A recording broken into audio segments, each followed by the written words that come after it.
Hi folks, welcome back. Amazing news, what we've all been waiting for. Finally, we can get a digital output from BMW's iDrive 8 and iDrive 7.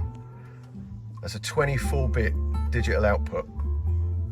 I'll just give you a moment to take that in because we've all been waiting for it for about 3 years. And finally we've done it. So I'm sitting in our demo car, which is a G80 M3. It's got a hi-fi system in it. It's Morel front components, JL Audio VXI amplification, JL sub.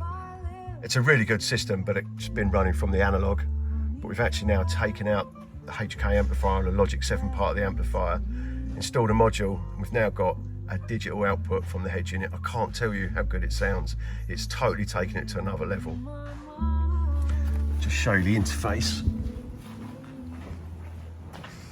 So you've got a trunk mounted sub in here, trunk mounted, boot mounted.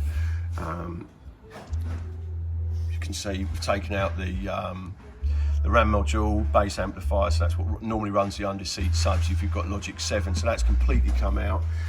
This is the interface, okay, so it's not the smoothest interface, but it doesn't matter.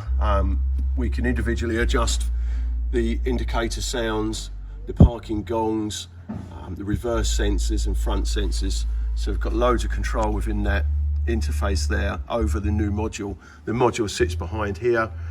It's on a plug and play format, so it's very easy to install as long as the car's got Logic 7. If it hasn't got Logic 7, you need to code it to Logic 7. And then this is just a plug and play solution. It gives a Toslink output and a coax. Well, it gives two Toslink outputs and two coaxial outputs actually. Tested it thoroughly. All the parking sensor tones and everything absolutely perfect. It's very, very impressive, and we are so excited to have this product, I can't tell you. We'll have stock of them within the next week. Contact sales at Audiofile-Incar.co.uk and be one of the first people to have this incredible interface and to be able to get one of these late BMWs sounding the way they should without having to fit a Wi-Fi streamer. Thanks very much for watching.